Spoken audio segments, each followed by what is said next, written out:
थोड़ा डाउट भी आया था, लेकिन फिर भी मैंने सोचा कि नहीं, अलग सर पे भरोसा है ना, तो वो इंसान अच्छा ही करेगा बच्चों के साथ। उन्होंने कुछ तो अलग किया था जो उन 24 लाख बच्चों ने नहीं किया, तो वो अलग चीज वही है। मैं खुद पार्शियल ड्रॉपर थी, मतलब बीएससी साथ में चल रही थी, उसके साथ में नीट की प्रिपरेशन कर रही थी। कॉलेज तो नहीं जाती थी मैं, लेकिन जो है एग्जाम प्रैक्टिकल्स जो होते हैं वो तो देने पड़ेंगे ना, कम से कम उस दिन तो जाना ही पड़ेगा college. At the end result आपके सामने है। मैं गवर्नमेंट मेडिकल कॉलेज में बैठी हूँ एमबीबीएस सीट लेके। Hello everyone, my name is Dolly Purohit. Currently I am second year MBBS student at GMCD. तो वेलकम और welcome back to my YouTube channel. तो कैसे हो आप सब लोग? आई होप आप बहुत ही अच्छे होंगे।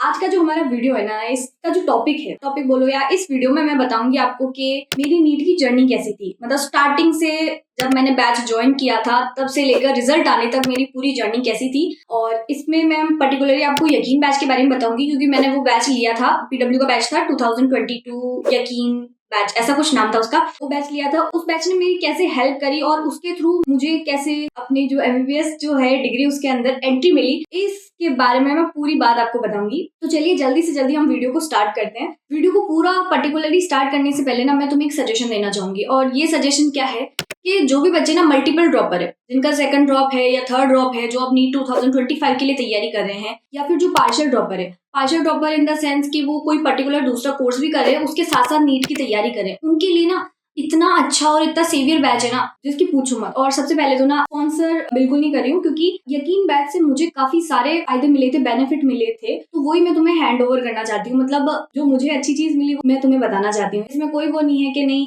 पर्टिकुलरली वही बैच लो, तुम दूसरी कोचिंग ज्वाइन करो, तुम्हारी मर्जी, तुम जो करो। बस मैंने जो अपना जो एक्सपीरियंस है उसके हिसाब से मैं तुम्हें बता रही हूँ कि तुम अगर ये करो तो अच्छा रहेगा, ठीक है। तो मैं ये बता रही थी कि पार्शियल ड्रॉपर जो है उनके लिए काफी अच्छा बैच होगा। और मैं खुद पार्शियल ड्रॉपर थी, मतलब बीएससी साथ में चल रही थी, उसके साथ में नीट की प्रिपरेशन कर रही थी। तो हमेशा ऐसा होता है ना कि जो पार्शियल ड्रॉपर होते हैं उनके वो कोर्स जो चल रहा होता है उसमें भी उनको थोड़ा बहुत तो ध्यान देना ही पड़ता है। मतलब मैंने भी पूरा कॉलेज तो नहीं जाती थी मैं, लेकिन जो है एग्जाम प्रैक्टिकल्स जो होते हैं वो तो देने पड़ेंगे ना, कम से कम उस दिन तो एग्जाम वो जाना ही पड़ेगा कॉलेज। तो उस टाइम क्या है, ऑफलाइन अगर आप कोचिंग ज्वाइन करते हो ना, तो उसमें क्या है, आपको मैनेज नहीं हो पाता है, शेड्यूल आपका बिगड़ जाता है, आपका टाइम टेबल बिगड़ जाता है। इस वजह से इस चीज के लिए ऑनलाइन जो कोर्स होते हैं ना वो बहुत सेवियर होते हैं। आप ऑनलाइन कोई सा भी कोर्स ले लो, आपकी मर्जी।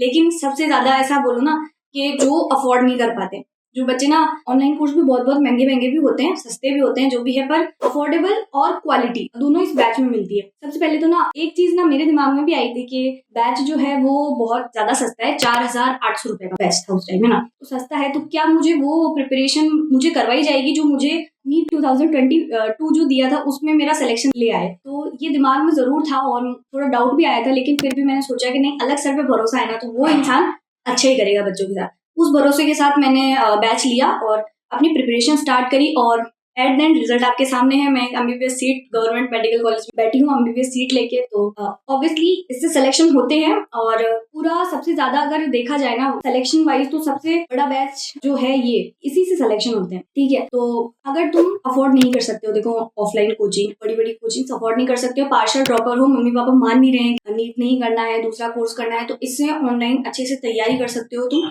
और इस बैच के क्या क्या बेनिफिट मुझे मिले थे और अब क्या क्या नए बेनिफिट्स आए हैं उसके बारे में भी मैं आपको बताऊंगी। अब मैं तुम्हें ये राय देना चाहूंगी कि अगर तुम ये बैच ले रहे हो, इस बैच से तुम पढ़ाई करना स्टार्ट कर रहे हो, तो एक चीज गांठ बांध के चलना, ठीक है। हमारे सर ने ये हमारे को बात बोली थी, अगर तुम्हारे को ना बोले या फिर तुम्हारे को दिमाग में ना पड़े ना, इस वजह से मैं बोल रही हूँ, सर तो बोलेंगे ही बोलेंगे। मैं एक चीज और बोल रही हूँ, कोई भी लेक्चर नेक्स्ट नया स्टार्ट करने से पहले अगर तुमने पुराने वाले लेक्चर को नहीं पढ़ा है, मतलब तुम अपना सिलेक्शन खो रहे हो। ये बात हमारे सर ने बोली थी, और इसलिए मैं क्या करती थी, जो पुराना लेक्चर है उसको रिवाइज करके चलती थी। और मैंने एक्स्ट्रा चीज एक और अपनाई थी।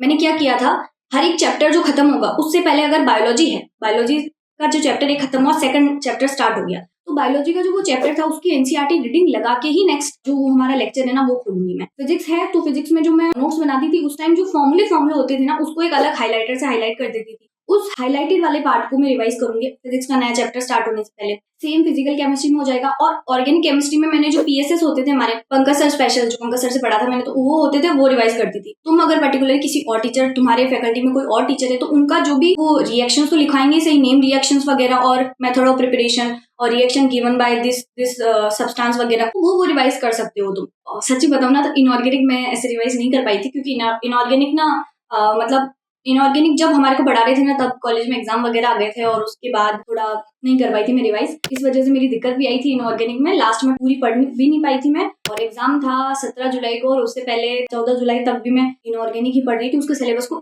फर्स्ट बार ही कंप्लीट कर रही थी। इस वजह से तुम ये गलती मत करना, जल्दी से जल्दी सिलेबस कवर करने की कोशिश, बस इतना है। टीचर्स के साथ साथ चलो, जल्दी से जल्दी सिलेबस कवर करने की कोशिश करो। ये तो था मेरा पूरा शेड्यूल कि हाँ, यकीन बैच के साथ मैं कैसे चीजें मैनेज करती थी वगैरह वगैरह। अब मैं आती हूँ कि हाँ, इस बैच में मुझे क्या क्या मिला था। सबसे बहुत अच्छी चीज लेक्चर्स मिले थे मुझे, है ना। उसके बाद डीपीपी मिली थी, और हमारे टाइम पे क्या था, डीपीपी ना एक पीडीएफ फॉर्म में आती थी। पीडीएफ लो, उसको कॉपी लो, उसके क्वेश्चन देखो, आंसर लिखते जाओ और टिक कर लो और वह ठीक है। अब क्या होता है कि अब ना एक क्विज फॉर्म में डीपीपी आती है कि जैसे वो पीडीएफ नहीं आएगी, मतलब पीडीएफ भी मिलती है आपको लेकिन क्विज के रूप में मिलती है। इससे क्या होगा, आपने जो भी आपने क्वेश्चन के जो आंसर आपने टिक किए थे, कितना टाइम लगा हर पर्टिकुलर क्वेश्चन में, वो आपको पता चल जाएगा। सेकंड चीज, आपने कौन कौन से गलत किए थे क्वेश्चन। तो लास्ट में जब मैंने काफी बार बोला भी है कि मिस्टेक्स पे ध्यान दो, तो मिस्टेक कैसे पता चलेगी कि इस डीपीपी में कौन सा क्वेश्चन गलत हुआ था। तो इस वजह से ना ये बहुत अच्छा मतलब टेक्निकल टीम वगैरह ने कुछ किया है, पूरा जो है ना उसको क्विज फॉर्म में डाल दिया है, जिसकी वजह से पता चलता रहे कि भाई हाँ, बाद में कि ये क्वेश्चन गलत हुआ था। और थर्ड चीज, वीकली टेस्ट होते थे। देखो मेरे जो टेस्ट थे ना, फर्स्ट में 1-2 महीने तक हमारे 15 दिन में एक बार टेस्ट होते थे। उसके बाद क्या कर दिया था, हर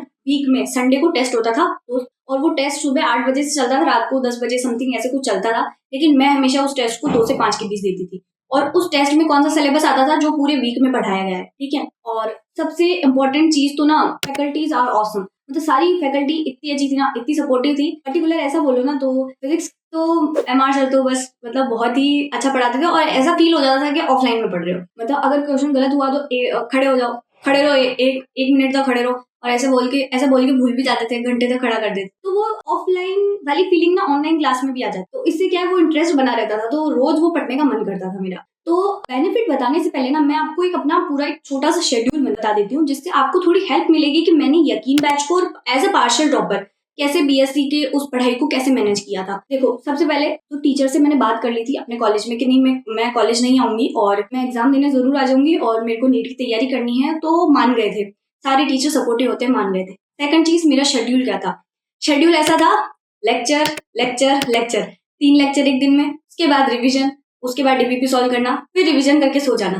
देखो ये तो मेरे दिमाग में था कि ये आइडियल एक वो था टाइम टेबल या शेड्यूल, लेकिन इसे मैं कभी फॉलो नहीं कर पाती थी, कभी फॉलो नहीं हुआ मेरे से। कभी तो एक सब्जेक्ट छूट जाएगी, सब्जेक्ट अगर तीनों पूरी हो गई तो रिवीजन छूट जाएगा, रिवीजन छूटा तो डीपीपी छूट जाएगी, ऐसा होता था। मतलब ऐसी चीज मेरे साथ लगातार 1-2 महीने तक स्टार्टिंग में हुई। क्यों हुई मेरे साथ? 2 समस्या आई, क्योंकि मैं थी हिंदी मीडियम से, बैच था इंग्लिश मीडियम वाला, ठीक है, तो थोड़ा मेरे को ग्रैब करने में बहुत दिक्कत आई।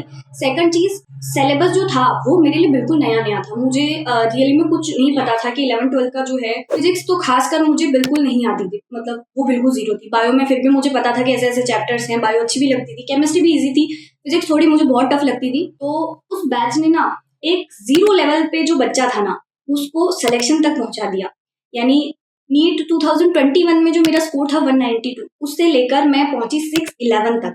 तो ये दोनों का जो पूरा ये जो गैप आया ना, उसमें मैंने क्या था, मैंने सिर्फ यकीन बैच लिया था, और उसका जो पूरा जो टीचर मुझे बोलते थे ना कि ये करना है, इस लेक्चर से पहले ये करके आना, बस उनको ब्लाइंडली फॉलो किया। तो तुम्हारे को भी मैं यही सजेस्ट करूंगी, अगर तुम्हारे दिमाग में है ना कि नीट 2025 करना है, तुम अगर बैच लेने का सोच रहे हो, फर्स्ट चीज अपने दिमाग में रखना, टीचर्स को ब्लाइंडली फॉलो करो। सबसे पहले तो ऐसा होता है ना कि अगर जो टीचर बोलता है ना, टीचर अपन से बहुत ज्यादा एक्सपीरियंस है, उनकी बात हमारे को माननी चाहिए, और अगर उनकी बात मानोगे ना, तो देखो जैसे मेरा सिलेक्शन हुआ, तुम्हारा भी हो सकता है। तो ये जो बैच है ना, यकीन बैच, इसके लिए मैं इतना क्यों बोल रही हूँ, इतना इंसिस्ट क्यों कर रही हूँ लेने को, तो ये पार्शियल ड्रॉपर जो बच्चे हैं उनके लिए तो बहुत अच्छा बैच है ही सही। सेकंड, उन बच्चों के लिए जो ऑफलाइन कोचिंग में है लेकिन उनको पर्टिकुलर कोई एक सब्जेक्ट में बहुत प्रॉब्लम आ रही है। जैसे मैंने काफी मेरे फ्रेंड्स वगैरह से सुना था, तो यहाँ पे भी कॉलेज में भी मुझे काफी ऐसे फ्रेंड्स मिले जो मुझे बोलते थे कि भले हम ऑफलाइन कोचिंग में थे, पर्टिकुलर हम इस ऑफलाइन कोचिंग में थे, लेकिन पर्टिकुलर ये सब्जेक्ट का ये चैप्टर हमें समझ नहीं आया, तो हम यूट्यूब पे वीडियो खोलते थे और मिल जाता था। और कई बच्चों ने ऐसा भी बताया मुझे, हमने क्या किया था, बैकअप प्लान में फिजिक्स वाला का जो बैच था उसे लेके रखा था। बाय चांस हमारी क्लास मिस हो गई, ऑफलाइन कोचिंग में क्लास मिस हो गई, तो हम उसका वहां से देख सकते हैं। उन बच्चों के लिए भी फायदा हुआ। तुम्हारे लिए तो ऑब्वियसली होगा, तुम तो ब्लाइंडली इस पूरे बैच को फॉलो करोगे तो तुम्हारे लिए होगा ही सही। तो ये था पूरा वीडियो कि यकीन बैच से आपको क्या क्या फायदा हो सकता है, आप अगर ये बैच लो तो आपको क्या कुछ है। बाद में मैं वापस बता रही हूँ, कुछ स्पॉन्सर्ड बिल्कुल नहीं है, जो बेनिफिट मुझे मिले थे वो मैं आपको बता रही हूँ बस कि ऐसा ऐसा होता है इस बैच में। अगर आप ड्रॉपर हो, मल्टीपल ड्रॉपर हो, तो ये एक सेवियर बैच हो सकता है आपके लिए, अफोर्डेबल भी है और अच्छा तो बहुत बहुत बहुत अच्छा है। मेरा सिलेक्शन हो गया तो मैं तो इसको बहुत अच्छा ही बोलूंगी, बुरा तो कभी नहीं बोलूंगी क्योंकि मेरा सिलेक्शन इसी बैच से हुआ है ना। तो अब एक सजेशन मैं आपको एक और देना चाहूंगी कि मतलब ऐसा होता है ना कि टीचर आगे निकल गया, आप पीछे रह गए, तो आपको ऐसा बैच नहीं लेना है। अभी हाल फिलहाल में जो यकीन बैच लॉन्च हुआ होगा ना वही लेना है। अब वो 2.0 हुआ, वो 3.0, आई थिंक 1.0 जो होता है ना वो नीट एग्जाम से पहले ही रिलीज हो जाता है। तो मेरा भी ऐसे ही हुआ था, मैंने वो फर्स्ट वाला ही लिया था, लेकिन अभी एग्जाम होने के बाद में या तो 2.0 निकलता है या 3.0 निकलता है। मेरे हिसाब से 2.0 निकला है, तो उस बैच को आपको ले लेना चाहिए। तो क्या होगा, टीचर जब पढ़ा रहा है आप साथ साथ पढ़ रहे हो तो आपको एक वो लगता है ना कि आप टीचर के साथ आ रहे हो, वरना जो बैकलॉग का जो बर्डन होता है ना वो इतना बुरा बर्डन होता है ना कि ऐसा लगता है कि अपने आप ही वो डिमोटिवेशन दे देता है कि नहीं सिलेक्शन ही नहीं होगा, ऐसा डिमोटिवेशन दे देता है। इसके लिए मैं आपको बस यही सजेस्ट करूंगी कि अभी जो नया बैच निकला है ना वो ले लो, आंख बंद करके ले लो और आंख बंद करके अपनी टीचर्स पे भरोसा करो, अपने टीचर्स पे भरोसा करो, अपने आप पे भरोसा करो, मेहनत करो, अपने अंदर कॉन्फिडेंस रखो। जो आज का काम है उसे आज कंप्लीट किए बिना मत सो।